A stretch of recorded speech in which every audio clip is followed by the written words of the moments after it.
하나님의 날이 임하기를 바라보고 간절히 사모하라. 그날에 하늘이 불에 타서 풀어지고 세일이 뜨거운 불에 녹아지려니와 우리는 그 약속대로 의 거하는 바 새하늘과 새 땅을 바라보도다.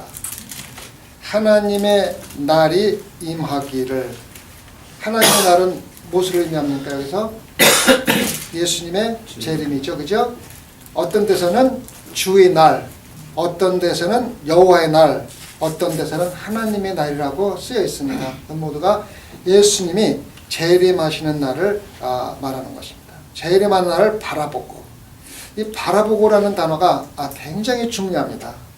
여러분, 바라보고라는 뜻을 여러분 일반적으로 해석을 하면 무슨 뜻이 있습니까? 바라보고 기대하는 거죠, 그죠? 근데 우리가 이제 여기서 나오는 바라보고는 우리가 기대하는데 어떤 확신과 그 일어나는 그것이 분명, 우리가 기대할 적에 막연히 기대한 경우가 참 많지 않습니까? 우리 그 딸이 집에 한번 왔으면 좋겠다. 이런 것은 그냥 기대하는 겁니다. 올지 안 올지도 모르고 언제 올지도 모르는 그냥 막연한 기대입니다. 그런데 하루는 우리 딸이 전화가 와서 아빠, 내가 3월 몇 월 며칠 날 가려고 비행기표를 샀어 하면은 뭡니까? 오는 게 확실한 겁니다. 그리고 오는 날짜도 결정이 된 겁니다. 여기서 바라본다는 말은 예수 그리스도가 재림하는 건 확실하다는 겁니다. 확실하다는 믿음을 가지고 기다리는 게 바로 여기서 말하는 바라보다입니다. 다시 말하면은 우리 딸이 비행기표를 사놓고 나한테 아빠 내가 몇 월 며칠 날 갈게 하는 것과 똑같은 겁니다. 예수님이 내가 반드시 재림하겠다고 약속한 것이 꼭 반드시 이루어지는 그것이 있다는 겁니다. 그것이 어떻게 이루어지냐면 내 믿음 속에서 확신을 갖는 겁니다. 다시 말하면 비행기표를 샀다는 뜻입니다. 비행기를 샀는데 구체적으로 우리가 물질적으로 비행기표 산 게 아니라 우리 믿음 속에서 확신을 가진 겁니다. 예수 그리스도가 재림한다는 확신인 거죠. 아멘. 이 예수 그리스도의 재림의 확신이 우리 믿음 생활의 근본이 되어야만 합니다. 아멘. 근본. 구원받지 못하는 사람들 중에서 여러 가지가 있겠지만은 뭐 아예 안 믿는 사람 제쳐놓고 크게 나누면 두 가지가 있습니다. 두 가지. 한 가지는 자기가 구원받았다고 생각하고 열심히 신앙생활하는데 실질적으로는 구원 못 받은 사람입니다. 자기가 구원 못 받은 것조차도 모르고 신앙생활하는 사람입니다. 첫 번째입니다. 아시겠습니까? 나는 구원 받았어. 그래서 나는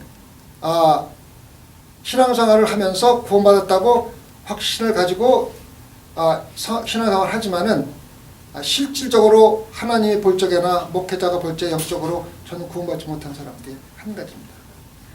뭐 교회 안 나오는 사람들한테 만나서 교회 나오시고 구원받으셔야죠. 그러면은 목사님 걱정할 거 없어요. 나 천국 갑니다. 그렇게 얘기하시는 분들 많이 있어요. 그러니까 뭐 실질적으로 그분이 천국 같다는 확신이 있어 얘기하는 건지 모르지만은 어쨌든 교회 다니면서 실질적으로는 구원을 못 받았는데 나는 구원받았다고 생각하고 구원받은 것 못 받은 것조차도 모르고 신앙생활하는 사람이 첫 번째 불쌍한 사람입니다. 참 불쌍한 사람입니다. 두 번째는 내가 구원받지 못했다고 시인하면서 구원받기 위해서 아무것도 안 하는 사람이 정말 불쌍하고 천박한 사람입니다. 내가 구원받지 못했다고 인정하면서 그 말은 뭐냐면 내가 지옥 간다는 것을 인정하면서 천국에 가기 위해서 아무것도 하지 않는 사람만큼 또 불쌍한 사람이 없습니다. 그래서 물론 교회 안 다니는 사람은 안 다니니까 구원받는다 하지만 교회 다니면서 구원받지 못한 사람 중에서 두 가지 참 정말 영적으로 불쌍한 사람이 두 가지입니다. 내가 구원받지 못했으면서 구원받지 못한 것조차도 모르고 신앙생활 하시는 분 하나고 내가 구원받지 못했다고 인정하면서 구원받으려고 아무 노력도 안 하고 지옥으로 가는 거 빤히 바라보고 있는 사람이 또 하나 불쌍한 사람입니다. 그런 사람들 우리가 전적으로 전도해야 돼요. 밖에 나가서 전혀 예수님 모르는 사람 전도하는 것도 굉장히 중요하지만은 교회에서 구원받지 못하고서 구원받은 척하는 사람 구원해줘야 되고 구원받지 못하고서도 알면서도 구원받으려고 노력하는 사람 구원받는데 우리가 최선을 다해야 된다. 가장 가까이 있는 사람들입니다. 아시겠죠? 그래서 우리가 구원의 확신이 있는 사람은 예수님이 재림하는 것이 비행기표를 사는 거하고 똑같은 겁니다. 예수님 반드시 재림한다는 걸 알고 있는 겁니다. 그래서 설레이는 마음으로 기다리는 겁니다. 우리 딸이 6개월 만에 집에 한번 오는데 비행기표 샀다 그러면은 설레지 않습니까? 빨리 왔으면 좋겠다. 보고 싶다. 이런 마음이 들지 않습니까? 그런 기쁨을 가지고 신앙생활을 하는 게 바로 여기서 말하는 바라본다는 뜻입니다. 그래서 초대교회 교인들은 엄청난 핍박을 받고 흩어져서 아물과 토굴 속에서 살았습니다. 지금도 그런 거 많다고 제가 몇 번 말씀을 드렸지 않습니까? 그렇게 살면서도 그 사람들이 절망하지 않고 신앙생활을 할 수 있었던 것은 이미 예수 그리스도가 재림한다는 확신을 가지고 비행기표를 사는 상태에서 설레임으로 신앙생활을 했기 때문에 다른 모든 잡스러운 고통과 고난들은 아주 어려움 없이 견딜 수 있었던 것입니다. 이러한 재림의 신앙을 가진 사람들은 신앙생활에서 정말로 기쁘고 즐겁습니다. 이게 굉장히 중요한 것 중에 하나입니다. 그래서 아직도 여러분들 마음속에 재림에 예수님이 재림하신다고 성경에 써있대. 사도행전에 보니까 예수님이 승천하시면서 천사가 나타나서 예수님이 올라가신 데 내려올 거라고 얘기했대. 그리고 신앙생활 하는 사람과 정말 비행기표를 사놓은 그러한 예수 그리스도의 재림을 알고 확신을 갖고 신앙생활 하는 사람은 하늘과 땅 차이입니다. 아시겠죠? 여러분 안에 재림의 확신이 없는 사람은요, 신앙생활 모든 게 힘듭니다. 그래서 신앙생활 하다가 조금만 어려우면은 교회를 떠나게 되고, 또, 기쁨이 없고, 사사건건, 마음속에, 조금씩 우울한 생각이 들고, 그런 게 많이 생기는 겁니다. 그래서 우리가 먼저 하나님의 날이 임하는 것을 바라보는 것, 다시 말하면 비행기표를 사놓는 것이 굉장히 중요하다는 것입니다. 아시겠죠? 그 다음에 또 중요한 건 뭐냐면 간절히 사모하라. 간절히 사모한다는 뜻은 뭡니까? 일반적으로 간절히 사모하는 사람들의 마음이 어떻습니까? 한번 설명을 한번 해보십시오.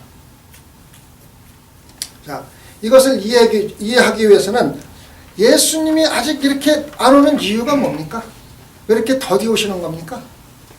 우리 이미 했죠, 그죠? 왜 이렇게 오시는 겁니까, 지금?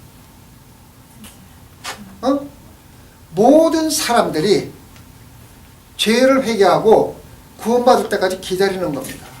그래서 제가 2주 전인가 3주 전인가 제가 그 말씀을 드렸습니다. 실질적으로 예수님이 재림하는 날짜를 딜레이시키는 것은, 더디하게 하는 것은 예수님 하나님이 아니라 우리들이라는 거예요.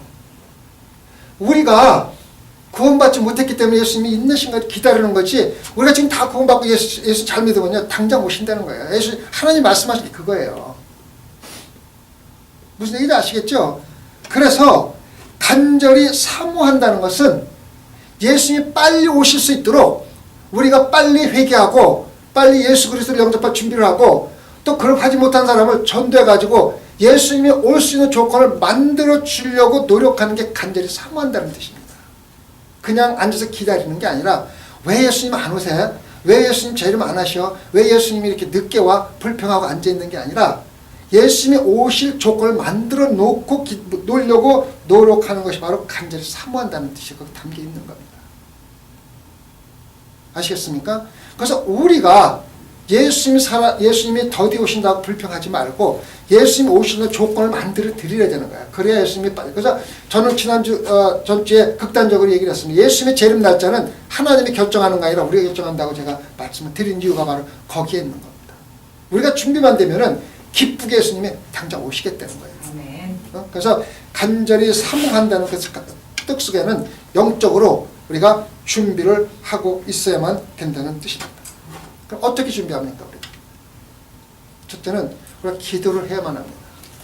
여러분 이 기도의 능력을 갖다 모르면은요, 기도할 이유도 없고 기도할 마음도 생기지 않습니다.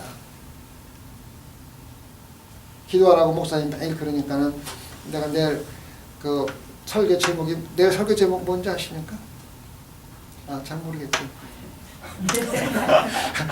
이용국 집사님하고 내 설교 제목이 나의 삶의 남은 것으로 섬기는 믿음이라는 거예요.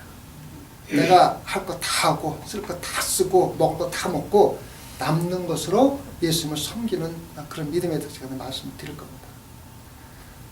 제가 계속해서 그 미지근한 믿음 찾고 있는데 우리가 영적으로 성장하기 위해서는 좀 굉장히 그 좀 어려운 문제를 우리가 직면하는 게 참 좋아요. 우리가 신앙생활하면서 기도하니까는 그러죠. 하루 종일 열심히 일하고 피곤합니다. 근데 성경에서 기도하라고 그러잖아요. 매일 기도하라니까는 잠자게 되면서 눈 꾹 뜨면서 하나님 감사합니다. 하루에서 잘한다. 3번 꾹 졸다가 그냥 기도하면서 가서 목사님 나 매일 기도합니다. 하루 종일 내가 쓸 거 다 쓰고 남는 3분 가지고 나무 가지고 찌꺼기 갖고 하나님 숨기는 거예요. 기도했다 그러는 거예요. 그러니까 기도 안 하면은 신앙은 아니잖아요. 또 가서 얘기할 게 없잖아요. 그죠? 하나님 헌금하라 개목성인데 안 할 수는 없고 네파 선교 헌금함 갖다 놓으면은 주머니 뒤져서 1불짜리 국 귀한 거 갖다가 집어넣고 헌금했습니다. 나는 선교 헌금했으라고 들었잖아요. 그래서 나무 갖다 드리고서 헌금했다고 그러고서 안 의하고 그래 헌금 안 할 수는 없잖아요. 그래서 그렇게 해서 안 의하고 사는 거예요. 새벽 예배요. 전날부터 준비하는 거예요. 전날 밤 새벽 2시, 1시까지 하다가 새벽 예배 놓칠 때가 참 많아요. 그래서 저는 자랑은 아니지만 9시 자는 이유가 뭐냐면 새벽 예배를 온전히 드리기 위해서 일찍 잡니다. 왜냐면은 어떤 일로 손님이 와서 새벽에 저녁에 또 늦게 자나요? 하잖아요. 그럼 새벽 예배다가 자요. 졸아요. 할 수 없어요. 그거는 육체적인 한계가 있는데. 그래서 특별한 일 아니면은 손님 오면은 오는 날은 가능하면은 대부분 일찍 가십니다. 우리가 일찍 만나거든요. 근데 혹시나 늦게 오시는 날은 그 다음날 새벽 4시에 일어나서 기도하다가 꼬박꼬박 졸 때가 참 많이 있고 좀 그럴 땐 좀 부끄럽긴 해요. 그래서 새벽 예배는 항상 저녁부터 준비하는 게 참 좋고 예배도 마찬가지입니다. 예배 일요일 날 허둥지둥 나와가지고 막 나오는 거예요. 은혜도 못 받고 사실 그 예배를 드리고 나서 예배 드렸네 하는 거 왜 마음에는요 없어요. 그래서 예배는 일주일 내내 준비하는 거 어떻게 준비하느냐? 말씀 읽으면서 묵상하고 또 기도하고 또 내가 정결케 하고 옛날에는 그 성전에 가서 예배 드리기 위해서 제물 드리고 예배 드리기 위해서 제사장이 얼마나 성결케 했는지 몰라요. 진짜 몸까지 깨끗하게 닦았잖아요. 심지어는 우리 어머니도요. 그 밖에다가 물 떠놓고 그 빌 쪽에 목욕 재배하고 가서 빌었어요. 그 말하면 그만큼 준비하는 게 중요하다는 거예요. 근데 전지전능하시고 거룩하신 예수님을 하나님을 갖다가 예배하러 오면서 그냥 일주일 내내 바쁘게 살다가 일요일 됐으니까 가서 허둥지둥 것도 아침에 막 하다가 급히 와가지고 예배 드리는 건요. 은혜가 받을 수 없고 하나님께서 함께 해주지 않습니다. 준비하는 게 대단히 중요합니다. 그래서 예수님의 재림도 우리가 준비하는 마음이 필요합니다. 기도해야 됩니다. 기도 뭐 꼭 길게 해야 됩니까? 기도를 하면은요, 이게 있어요. 기도를 잘 길게 하고 싶어서 하는 게 아니에요. 절대로 기도를 길게 하고 싶은 게 아니에요. 영적으로 기도하면 금방 했는데 1시간이 지나갑니다. 저는 그런 경험을 새벽에 때 참 많아요. 어떤 때는 기도가 안 될 때는 한참 한 것 같은데 10분밖에 안 지났는데 어떤 영적으로 깊이 기도하게 되면 벌써 1시간 지났네 이런 걸 느끼기가 참 많아요. 그래서 기도 7시간 8시간 하시는 분들이 특히 조지 뮬러가 그 기도를 7시간 8시간 하시겠다는데 그거 길게 해서 좋다고 해서 막 억지로 길게 하는 거 아닙니다. 하다가 1시간 2시간 금방 지나가는 거예요. 영적으로 하나 교통하면 금방 지나갈 수밖에 없어요. 그래서 우리가 기도 오래 해서 그거는 기도를 갖다가 억지로 오래 하는 게 아니라 영적으로 깊이 기도하라는 뜻이에요. 금방 지나갑니다. 1시간. 근데 기도 안 될 때가 있어요. 기도 안 될 때가 뭐냐면은 마음이 편하지 않을 때입니다. 또 가족 간에 문제가 있다든가 아니면 뭐 성도하고 또 무슨 좋지 않은 문제가 있다든가 또 문제가 있을 적에는요 기도가 안 됩니다. 그러면 기도 한참 한 것 같은데 5분 10분밖에 안 지났어요. 그럴 때가 참 많은데 기도는 그래서 우리가 억지로 오래 하는 게 아니라 하다 보면 그 시간이 가는 겁니다. 아시겠죠? 기도로 준비를 해야 됩니다. 아시겠죠? 그 다음에 우리가 또 준비할 것은 교회가 살아가는 삶에 연합되도록 우리가 정성을 다해야 됩니다. 교회도 예수님이 머리지만은 실질적으로 사람이 사는 세상입니다. 사람이 사는 그 장소입니다. 세상이라고 얘기하면 안 되지만 모임입니다. 그렇죠? 사람들이 모인 거 아니에요. 그래서 문제가 없을 수가 없어요. 크고 작은 문제가 없을 수가 없어요. 근데 우리가 그 문제를 대하는 태도가 참 중요합니다. 긍정적인 마음을 가지고 대해야 돼요. 하나님 예수 그리스도 마음. 예를 들어서 우리 최 집사님 뭐를 위해서 실수를 했다. 교회를 하다 실수를 했다. 최 집사님 대하니까 집사님 보세요. 내가 안 된다고 그랬죠. 하지 말라고 그랬죠. 그렇게 하는 거하고 집사님 수고하셨습니다. 이번에 안 됐는데 우리가 더 열심히 같이 한번 해봅시다. 어떤 게 좋습니까? 뭐 말할 것도 없죠. 그래서 그렇게 자꾸 이렇게 한 번 실수할 때 자꾸 핍박하더라고 부정적이게 들으면요. 그 다음부터 일할 수 있는 용기가 사라집니다. 하고 싶은 생각이 안 납니다. 왜? 또 하다 실수하면 욕먹을 텐데. 두려워지는 거예요. 못하는 거예요. 그래서 교회에서는요. 일을 하다가 실수하는 사람한테 격려해주고 위로해주고 북돋아주는 게 참 중요합니다. 그게 바로 사랑입니다. 인내심을 가지고 해주는 거예요. 그 다음에 사랑은 하나가 돼야 됩니다. 흩어지면 안 됩니다. 갈라지면 안 됩니다. 절대로. 그래서 예수 그리스도가 원하는 것은 내가 머리인데 너를 갈라지면 내 팔이 하나 떨어져 나가서 이러고 딱 각자 돌아다니는 거잖아요. 그래서 예수님이 원하시는 건요. 교회가 하나를 뭉쳐서 머리에 다 붙어있기를 원하기 때문에 교회가 하나 사랑 하나 뭉치는 게 참 중요합니다. 그러기 위해서는 우리가 예수 그리스도를 닮아서 항상 긍정적인 생각을 하면 합니다. 그렇죠? 긍정적으로 격려해주고 위로해주고 사랑해주고 그거 참 중요합니다. 그 다음에 우리가 할 것은 전도입니다. 전도. 내가 전도를 세 번째로 집어넣냐면은 교회가 하나 되지 못하고 사랑을 뭉치지 못하고 내가 기도하지 않냐고 해서 전도해보면은요. 전도라는 게 아니라 그냥 교제밖에 안 됩니다. 전도는 내가 먼저 예수 그리스도를 전도할 마음의 준비가 되어 있고 예수 그리스도를 재림할 영적으로 준비가 된 상태에 나가서 사람과 교제 전도가 되는 거예요. 전도요. 여러분 입으로 하는 거 절대 아닙니다. 여러분은 하나의 도구에 불과한 겁니다. 사도 바울이 뭐라 그랬습니까? 내가 누구누구 모든 사람들이 가서 말할 수 있는 게 내가 말할 수 있는 것 다 준비해 주는 게 누구 성령님이 다 준비해 주신다 그래서 우리가 전도할 때 나가서 우리 지혜로 하는 것 같지만은 우리가 준비된 사람들 나가면은요 반드시 성령님께서 함께 해 주시기 때문에 내가 말할 거 행동할 것까지 다 준비해 주시는 겁니다. 아멘. 그래서 전도는 내가 먼저 준비가 된 상태에 나가 전도가 되는 거지 아무 때나 가서 준비가 안 돼. 그래서 전도 한 명하고 위해서 10시간 기도한다 그러지 않습니까? 나를 위해서 그 사람을 위해서 10시간 기도하고 나 전도하는 겁니다. 그러면서 전적으로 나가서 전도하는 것이 참 중요합니다.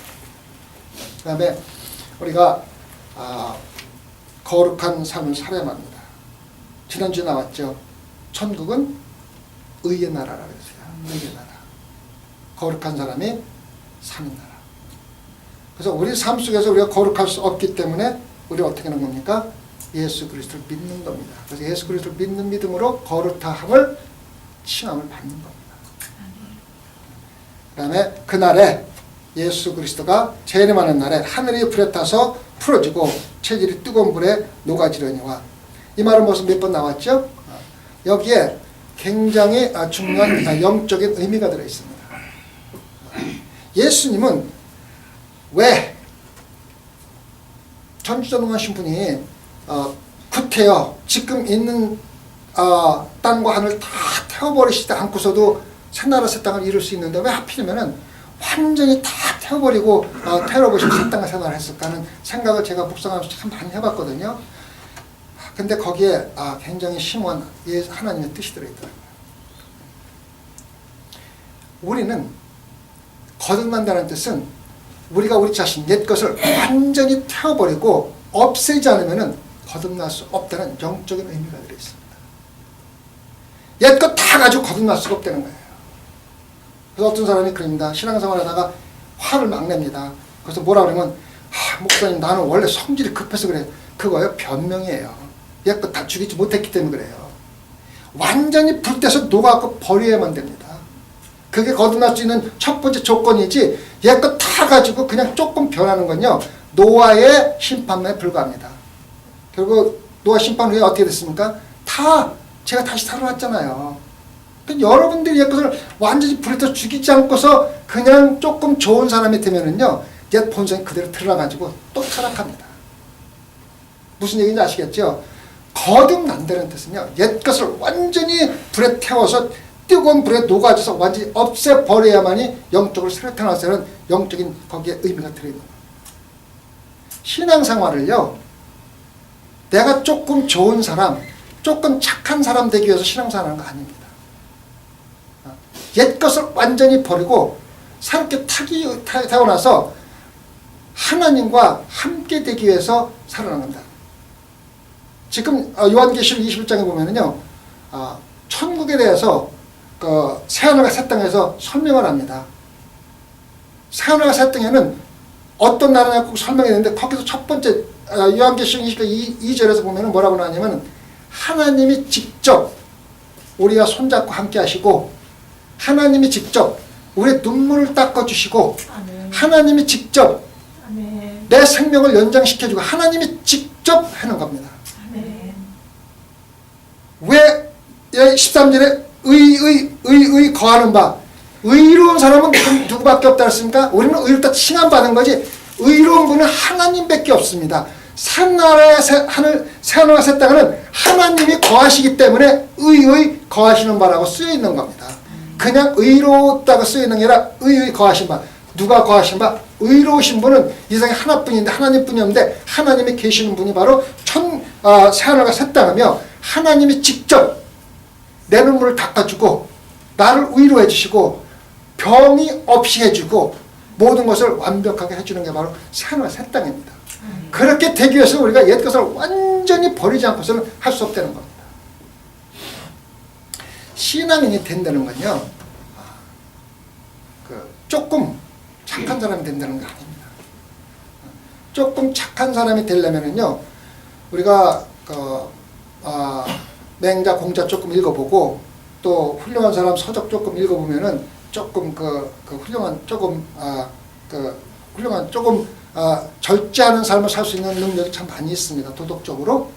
근데 구원을 받는다는 것은요, 단순히 조금 좋은 사람이 되는 게 아니라 완전히 새 사람이 되는 겁니다.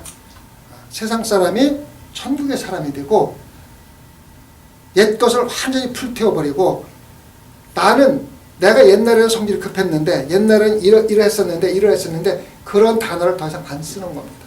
나는 원래 그런 사람이란 말은 없어지는 겁니다. 왜? 옛것은 다 불타서 녹아 없어지기 때문에. 그래서 하나님이 예수 그리스도가 마지막 심판대로 완전히 불태 없애겠다는 걸 몇 번씩 강조하신 분이 바로 그런 겁니다. 그래서 그렇게 하겠다는 그 약속을 하셨는데, 그 약속대로인데 그 약속이 구약에 나옵니다. 이사야서 66장에 나옵니다. 구사 65장 17절 한번 봅시다. 참 성경이 참 제가 진리를 하면 어떻게 이사야가 2600년 700년 전에 쓰여진 성경인데, 그때 이미 새하늘과 새 땅을 갖다가 예언을 했습니다. 한번 생각해 보십시오. 1046편 65장 17절 같이 한번 읽어볼까요? 보라 내가 새하늘과 새 땅을 창조하나 하나니 이전 것은 기억되거나 마음에 생각되지 아니할 것이다. 참 신기하지 않습니까? 어떻게 2000년 전에 2700년 전에 예수님이 오실 것도, 예수님 초림도 물론 예언이 되어 있죠. 재림하실 것까지 예언을 했습니까? 그것이 바로 요한계시록 20장에 나오는 겁니다. 요한계시록은 21장 1절서부터 7절, 8절까지 새하늘 새 땅하면서 첫 번째 나오는 게 면 한번 읽어봅시다. 요한계시록 21장 1절.